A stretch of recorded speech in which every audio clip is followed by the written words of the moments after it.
महानुभाव और इस प्रतिष्ठान में कार्य करने वाले सभी युवा साथियों, मैं सबसे पहले और इस प्रतिष्ठान में कार्य करने वाले सभी युवा साथियों, मैं सबसे पहले माननीय रक्षा मंत्री जी का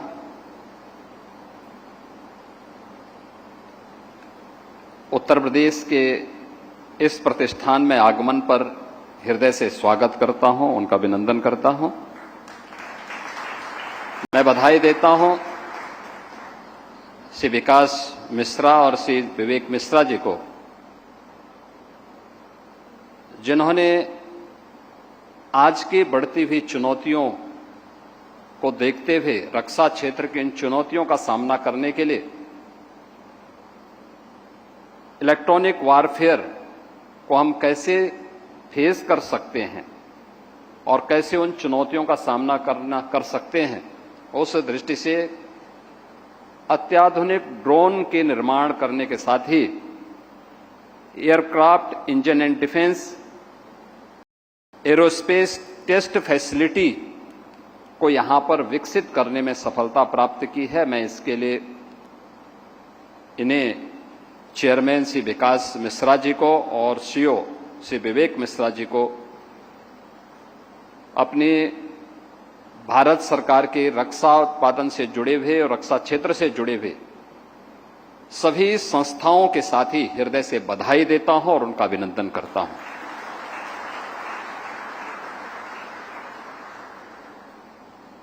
आपने देखा होगा अभी हाल ही में यह देश 1947 से लगातार विभिन्न प्रकार की चुनौतियों का सामना करता रहा है और प्रत्येक युद्ध का पैटर्न हर एक युद्ध ने बदलते हुए भी देखा है। ऑपरेशन सिंदूर ने युद्ध के एक नए दौर में प्रवेश किया। उसने भारत के सामर्थ्य और शक्ति का एहसास तो दुनिया को कराया ही, लेकिन हम सबकी आंखों को खोलने के लिए बहुत सारे ऐसे अवसर और ऐसे मौके भी हम लोगों को दिए हैं जो हमें भविष्य की चुनौतियों से जूझने और उनका सामना करने के लिए एक नई प्रेरणा भी प्रदान कर चुके हैं और उस दृष्टि से अपने आप को तैयार करना ये आज की आवश्यकता है, क्योंकि हम सब इस बात को जानते हैं कि आपके पास ताकत है तो दुनिया आपके सामने नतमस्तक होगी। और ये आज से नहीं, प्राचीन काल से ही भारतीय मनीषा तो इस बात को मानती रही है। जब महाभारत के युद्ध के दौरान गुरु द्रोणाचार्य से ही पूछा गया था कि आप शस्त्र धारण क्यों कर रहे हैं, तो उन्होंने एक ही बात कही थी। उस समय उनकी जो प्रेरणा थी वह केवल उस कालखंड के लिए नहीं थी। अग्रतः चतुरो वेद पृष्ठतः सशरम धनु, यानी शस्त्र और शास्त्र का, जिसके बारे में भारतीय मनीषा बार बार कहती है कि शस्त्रेण रक्षते राष्ट्रे शास्त्र चिंता प्रवर्तते, यानी शस्त्र और शास्त्र दोनों में जब बेहतर समन्वय होगा तब कोई राष्ट्र शक्तिशाली होगा। तो अगला व्यक्ति शांति की अपील करते हुए आपके सामने आएगा। शांति मांगने से नहीं होती है। आप देखते होंगे एक बकरी जिंदगी भर मिमियाती रहती है लेकिन कोई उसको बख्शता नहीं है, उसका मालिक हो या कसाई हो। उसकी जो दुर्गति होती है अंततः वो मिमियाते मिमियाते अंततः दुर्गति को प्राप्त हो जाती है। लेकिन एक शेर अपनी दहाड़ से न केवल जंगल का राजा होता है बल्कि सब पे शासन करने की सामर्थ्य भी रखता है और सबका एक हीरो भी होता है। आप किसी जू में जाइए तो जू तब तक अधूरा होता है जब तक वहां कोई टाइगर नहीं है।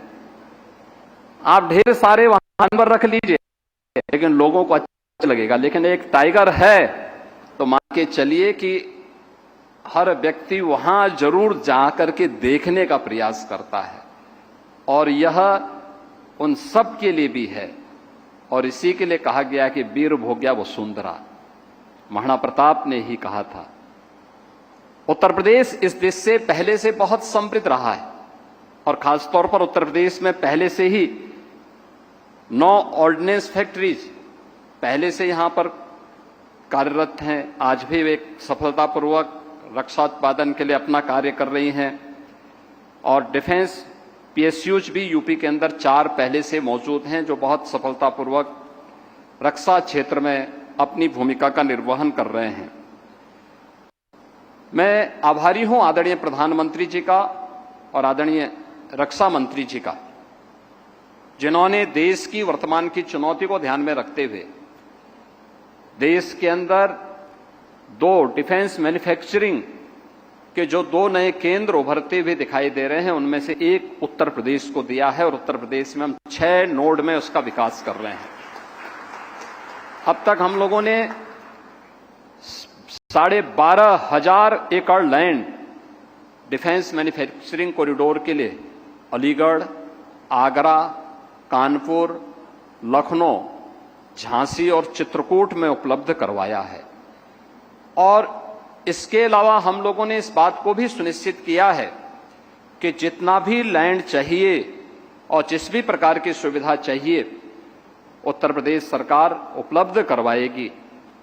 मैं धन्यवाद दूंगा आदरणीय रक्षा मंत्री जी को, जिन्होंने ब्रह्मोस मिसाइल का केंद्र उत्तर प्रदेश की राजधानी लखनऊ में बनाया है।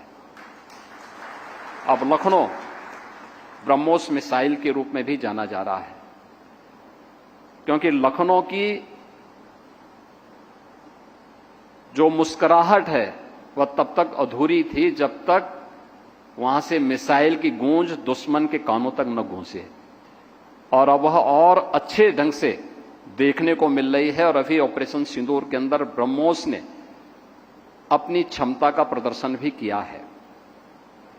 ऐसे ही उत्तर प्रदेश के अंदर बीडीएल का झांसी में केंद्र बनाने के साथ ही वहां पर उसकी मैन्युफैक्चरिंग की कार्रवाई भी प्रारंभ हुई है। AK-203 अमेठी में इसका निर्माण का कार्य चल रहा है। बबलेन स्कॉट का हरदोई में कार्य चल रहा है। ये सभी तेजी के साथ उभर रहे हैं और अन्य अनेक ऐसे यूनिट उत्तर प्रदेश के अंदर वर्तमान में कार्यरत हैं। और मेरा विश्वास है कि आज यहां पर जिस नए कार्य को लेकर के aircraft engine and defence aerospace test facility के जिस सेंटर का आज हम यहां पर माननीय रक्षा मंत्री जी ने यहां पर अभी उद्घाटन किया है, हम लोगों ने देखा है कि उसके टेस्टिंग फैसिलिटी को किस रूप में हम आगे बढ़ा सकते हैं, जिसके लिए हमें दुनिया पर निर्भर रहना पड़ता था। सारा डाटा हमारा कैप्चर करके बाद में हमें ही दुश्मन पंगु बनाने का कुत्सित प्रयास करता था, अब नहीं कर पाएगा, उसकी कुछ भी नहीं चलेगी, यह हम विश्वास के साथ कह सकते हैं।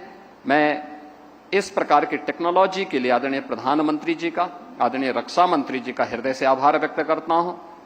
नोएडा में इस फैसिलिटेशन सेंटर के साथ ही अत्याधुनिक ड्रोन निर्माण के इस नए केंद्र के रूप में इस नई यूनिट को यहां पे स्थापित करने के लिए श्री विकास मिश्रा और श्री विवेक मिश्रा को हृदय से धन्यवाद देता हूं।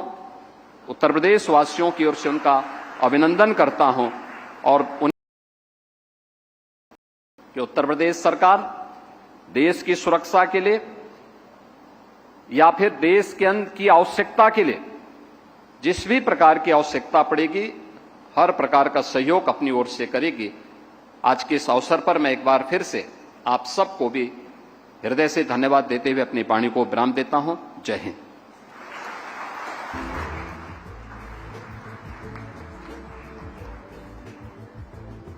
धन्यवाद श्रीमान। आपकी जीवन यात्रा मां भारती की निष्ठावान सेवा है। आपका हर शब्द राष्ट्र सर्वोपरि का संकल्प है। आपके ओजस्वी उद्गारों के लिए हृदय से आभार। देवी और सज्जनों, हमारा सौभाग्य कि भारत के माननीय रक्षा मंत्री, और देखिए तस्वीरें आपको दिखा रहे हैं उस खास कार्यक्रम की जहां पर योगी आदित्यनाथ मौजूद हैं और उसी मंच पर रक्षा मंत्री राजनाथ सिंह भी मौजूद हैं, जहां पर चुनौतियां स्वीकार कर हम आगे बढ़ रहे हैं। योगी आदित्यनाथ की तरफ से अपने संबोधन में कहा गया, साथ ही कहा कि ऑपरेशन सिंदूर इसका बहुत बड़ा उदाहरण है। तो नोएडा में इस पूरे कार्यक्रम का आयोजन किया गया है और ये कार्यक्रम बेहद महत्वपूर्ण इसलिए भी माना जा रहा था क्योंकि दो दिग्गजों की उपस्थिति, रक्षा मंत्री राजनाथ सिंह और सीएम योगी आदित्यनाथ, जहां ऑपरेशन सिंदूर को लेकर भी चर्चा की गई। साथ ही कहा कि इस पूरे कार्यक्रम से रक्षा क्षेत्र में कई बड़ी ऐसी चुनौतियां हैं जिसको हमने पार पाया है और आने वाले समय में बहुत बड़ा लाभ भी मिलेगा।